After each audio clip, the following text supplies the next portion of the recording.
Hey everyone, Jonathan Bailor back. I know today's show is going to be action-packed. It's a good show. We've got a wonderful, passionate woman, author, speaker, holistic nutritionist who's been out preaching and telling people that, it's not just all about calories, folks. That's a myth. She goes way beyond that. She's been doing that for quite some time, literally tens of thousands of people. She's a best-selling author of the book, The Plan, and she is the executive director of nutrition over at a bunch of holistic nutrition centers all around the country. She's doing good stuff. She's helping people live better. Lyn Genet Recitas, welcome to the show. Thanks so much, Jonathan. It's great to be here. Lyn, let's before we dig into the science, which you and I both know and love, how did you get started on this what some people call controversial? I don't think it's controversial, but some people think controversial path. Well, I started off just like a regular traditional nutritionist. I believe that healthy foods made you healthier and made you lose weight. But in 2007, I opened up a holistic health center. That was important. But really, I think the most important thing in advancing my career was a BlackBerry, believe it or not. What wound up happening was that people that I would traditionally just see once a week or once every 2 weeks or once a month, I encouraged them to email me daily. And when they started emailing me daily and sometimes hourly, I could start to track their symptoms to foods.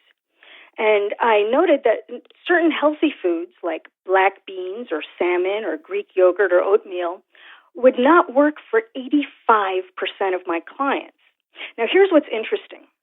If you don't change the caloric value of a day, you shouldn't gain weight, right? So I have people steadily losing weight. They're losing tons of weight, and all of a sudden I introduced one food, and I would see 2-pound weight gain. Now, how is that possible?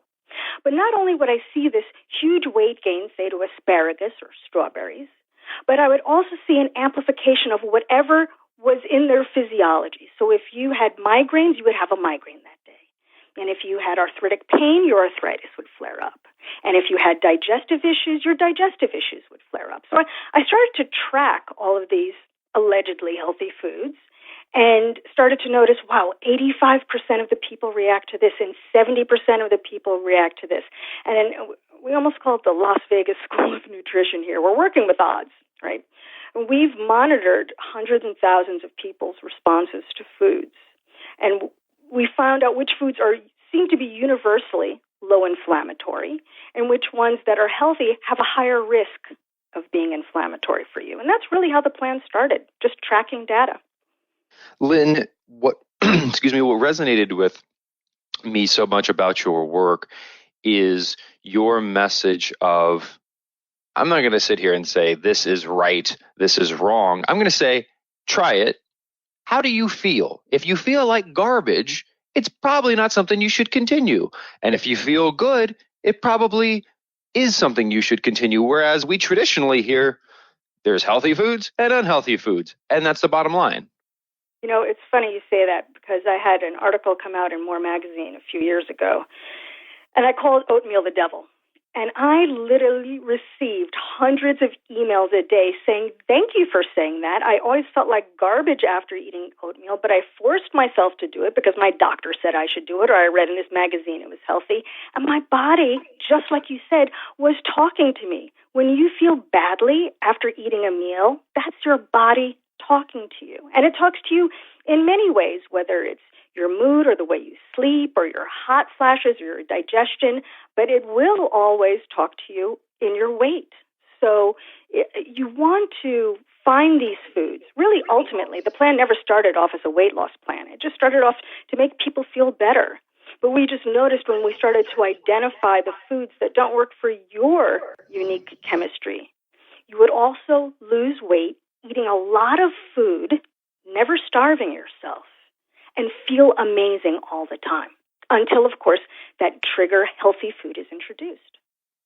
Lyn, I don't want to get too metaphysical here, but this seems like it almost seems like there's a issue with human nature going on here, because it's what you're saying seems so commonsensical. If it makes you healthy and feel good, it's good for you. And like that true. Like, how could anyone ever argue with that? But that is not, we're not told to eat what helps us to further our goals. We're told eat low fat, eat low carb, eat vegan, eat paleo. Like there's always some other thing we're told to do other than eat the foods that make you feel and look great.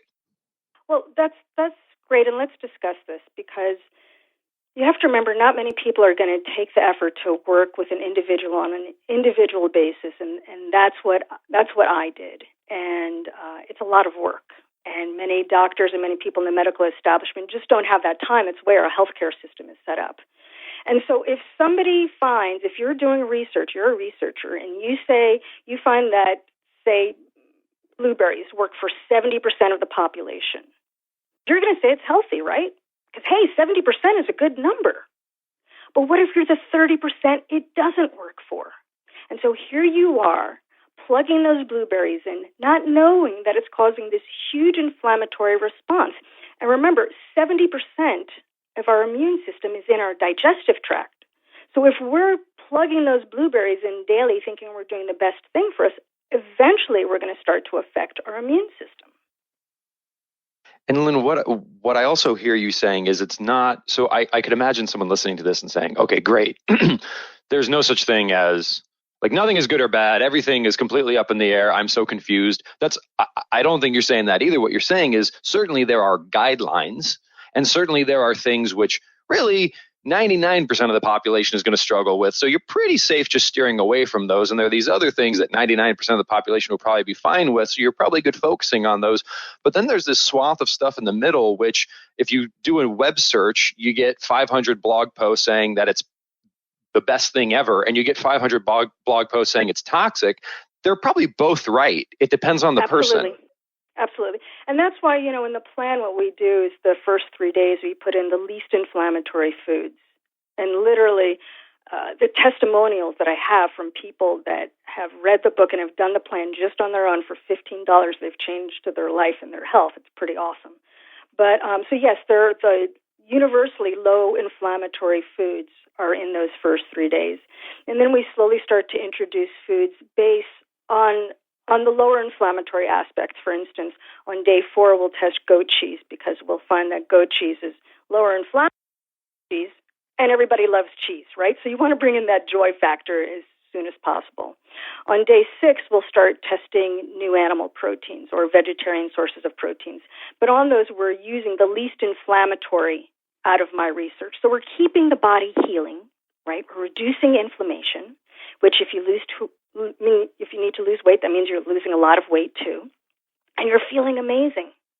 And you're just introducing that one food. But yes, certain foods really work beautifully for some people and really poorly for others. And I have people say all the time, I can see my friends eating this and they're doing great and they're in a great mood and they're losing weight, and I eat it and I blow up like a balloon. What winds up happening is when you do that, you start to have this fear and distrust of your body. And really what we're trying to do is we're trying to bring that trust back. Your body's just talking to you. Your knee shouldn't hurt, right? But how often do you just go, my freaking knee, my knee sucks? There's probably a reason for that, and it's probably the foods that you're eating. Lyn, this in and of itself, we got to have you back on the show, because I think there is some deep philosophical. You probably got this planned for your future books, but like you talk about, you have clients which talk to their friends, and their friend does X, and like X works great for me, and then your client tries X and it works horribly for them. It seems like health, you could draw an analogy to happiness, right? That like I cross stitching, or whatever the heck that's called, crocheting, there we go. Crocheting might make me very, very happy. It might bore the heck out of you. So is crocheting a good or a bad way to be happy? I mean, lying, lying to people probably makes everyone sad. And but there's these things which it just depends on the person. Like, let's stop arguing. Well, you bring up, there's a couple of interesting things that you're bringing up. One is that, yes, we can really start to have this disconnect between, as I say, the brain in your cranium and the brain in your stomach. And what winds up happening is we start losing touch with the rest of our body. and we start to intellectualize too much. Mm. And you can, and certainly that's fun, but if you're going to intellectualize, then you really need to know the chemical process of your body. And if you don't, it can be really, really frustrating. And every single client that I've had has said, I had a day where I thought I ate the healthiest food in the world, and the next day I step on the scale and say, how the heck is that number there? Literally, how is that? How did I gain 2 pounds eating the healthiest food? So I get upset, and I spend the day eating cookies, and then I stabilize. Well, maybe I should just go on the cookie diet and be happy, right? Well, obviously, cookies long-term are not going to work for your health. But what we've found is that when you eat a food that doesn't work for your body, what winds up happening is that there's a huge histamine response, and that's that automatic water weight gain that you have. But you should be able to lose water weight, right? How does it stay on as long-term weight? Well, what winds up happening is when you eat, say, those strawberries, and they don't work for you, after that histamine response, you have a heightened cortisol response because your body thinks it's under attack. Now, we all know that cortisol long-term can increase fat storage, right? But what a lot of people don't realize is that cortisol and our hormones really come from the same place. So when you have those heightened levels of cortisol, you're also skewing your hormones. And for most women, that means it's going to shunt progesterone, and in men, testosterone. And what winds up happening with that is we start affecting our thyroid. Great. Well, now there's long-term metabolism. Those hormonal fluctuations are going to affect our yeast. Well, great. Now we're poochy and bloated and have awful PMS and awful mood swings. And then those long-term effects will start to really affect our immune system because, as we said, 70% of the immune system is in your digestive tract. So every time you're eating whatever food it is that you think is healthy and you're plugging in and it's not working for you, you really start to go through this really awful domino effect. And it's really amplified over the age of 35 because as we age, we lose digestive enzymes, we lose stomach acid, even our saliva decreases. And that's why people will say, well, I used to go on this diet when I was 20 and I felt great. Why isn't it working now? Well, great. There's another reason we're not trusting the process of our body instead of just understanding what's happening. So the mood thing is very important because that cortisol is also going to heighten that stress. And so, yeah, you're feeling miserable. Lyn, how have you found the most success? Because there's a psychological issue here too, obviously, what you're hitting on. There's a lot of biology going on, but there's also just this psychological issue of trusting your own body. How have you been able to help your clients do that? It is so amazing, and it is so joyful when somebody says, you're right, I realize calories mean nothing, and my scale is my best friend. Because what winds up happening is all those times we're subtly beating ourselves up for either the creaky knee or the migraine or the depression or the weight gain, and realizing when I plug in the right foods, I feel amazing. That's putting you in charge. And we so live in a society where it's like, oh, you're getting old, suck it up. You know, that's just part of the process. Depression, that's, hey, you're stressed out. Hey, that's what happens. You have a stressful life. Not knowing that these foods, that when we understand how they make us feel, and we choose to have these foods in our diet, that we feel better. And what I'm saying is I don't want you to become vegan or paleo or macrobiotic unless you want to. Mm-hmm. What I want you to do is I want you to test the foods that you love. So if you find that the turkey burger doesn't work for you, and there's a good chance that it won't because turkey's 85% reactive, and the beef burger does, and there's a good chance that it will because it's about 8% reactive, then go for the beef burger. Well, that's not a diet, right? That's just making a better choice. If the black beans don't work for you, well, black beans are high reactive, but lentils are low reactive. Okay, well, that's not a big, huge change, and it works better for my chemistry. So Lyn Genet, you made it. Oh, go ahead. I'm sorry. No, go ahead.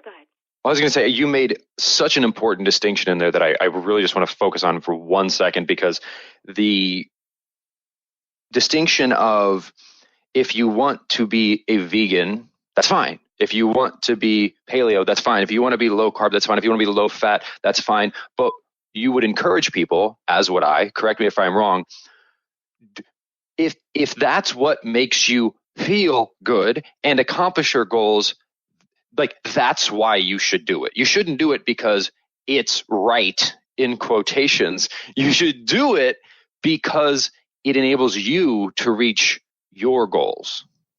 Yeah, we're really, I don't know. People say all the time, what should I eat? I don't know. I don't have the faintest freaking idea. Outside of those first 3 days of the plan, I don't know what you should eat. I don't know what's healthy for you. But what I do want you to know is I want you to be able to determine your physiological response to food. And if food makes you gain a little bit of weight, but there's no accompanying physiological response, I want you to eat it if it makes you happy, because you can always lose weight. It's only when we have inflammatory day after inflammatory day that we start to have our health and our weight go in a down spiral. But what winds up happening, and there's some pretty interesting things when you eat foods, and remember, everybody's unique, right? So we find with some people that when they eat an inflammatory food that it will cause their leptin levels to rise, which means that they're starving. Or with some people, the food's so inflammatory that sometimes serotonin levels will rise and they'll have that feel-good feeling, right? So what we want to do is we want to, or if you're not eating enough nutritious food, let's say you have lunch, and let's say you just have a salad with some cucumbers and tomatoes, your bodies go, you know what, there was no B12 at lunch, there was no iron at lunch, there wasn't enough fiber at lunch, you're still hungry. Right? So a lot of times we can't really, when we're new to this, say this food makes me feel good, I should eat it. And that's why we say that starting with the cleanse, what winds up happening is that body rapidly wants to be on that path to health. And then test the foods that you love. But we need to go through this sort of cleansing process. And remember, during that 3-day cleanse, as a woman, you're eating over 7,000 calories, and as a man, over 8,500 calories. But you're losing anywhere from 5 to 10 pounds, which is pretty cool, right? And then slowly test the foods that you love. So it doesn't become Lyn Genet's plan, but it becomes your plan. And it becomes something you can sustain for life. Lyn Genet, I don't know how anyone could really disagree with the plan, the idea of saying, if it makes you feel good, you should do it. And if it makes you feel bad, you shouldn't do it. But sadly, that element of common sense seems to be missing a bit from some aspects of the nutritional dialogue, which is unfortunate. And I appreciate you for reminding us of it. Well, thank you very much. Thank you. And, I have to say, I was mystified when I was gathering this data as well. How could walnuts trigger migraines, acid depression? I mean, I couldn't believe the things that I was finding on a consistent basis. It just, like people say, I feel like I've entered bizarro world. I have no idea of what's going on. But it's fine, because you know what that does? It makes you tune out everything else and tune back into your body. Well, and Lyn, while it is mind-bending in one sense, in another sense, we all intuitively get this. Like, we know there are people who have a peanut allergy, for example. So, like, peanuts, conceptually, could be fine for someone and kill another person. Right. So it's like exactly. we just, I think people are only starting now to understand that, okay, yeah, peanuts are fatal to some and just fine for others.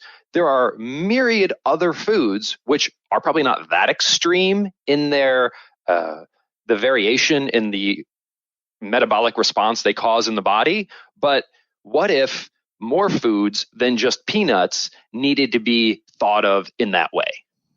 Right, and that's exactly it. And I actually use the peanut analogy a lot, because when people will gain 2 pounds from tomato sauce, and they get mad at their body for doing it, I say, well, look, people that have a peanut allergy don't get mad at their body for going into anaphylactic shock from having a peanut. It's just, that's your chemistry, but find something else. But even when you're talking about just ethnicity, I mean, it's very common knowledge that Asians and African Americans don't do well with lactose. But Northern Europeans have built these enzymes over generations and generations, because it was a primary food source, for doing well with dairy. It's common knowledge that the people with the highest incidence of fish allergies are the Japanese because it's overconsumption. And the highest incidence of sesame allergies are people of Middle Eastern descent. So, there are many reasons why a food may or may not work for, your unique chemistry.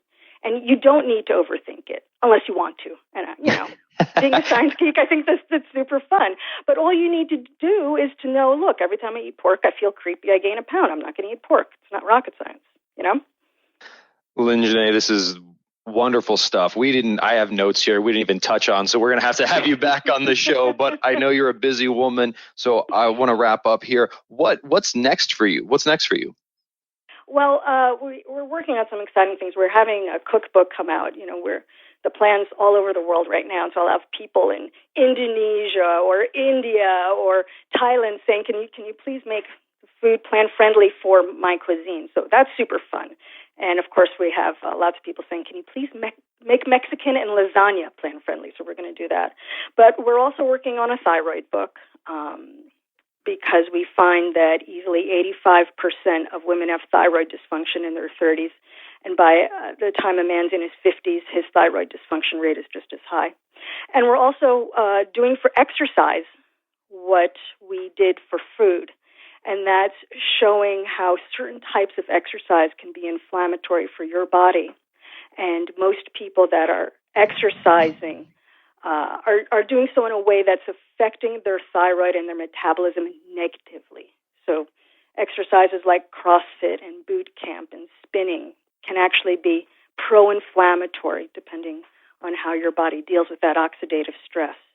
So that's kind of fun. That's what we have up in the air right now. I love it. Lyn Genet, I appreciate you for bringing this sense of self and self-trust back into the nutritional dialogue. It is so important. Got some compassion there as well as some chemistry, and that's a wonderful combination. So thank you so much. My pleasure. It was great being on your show.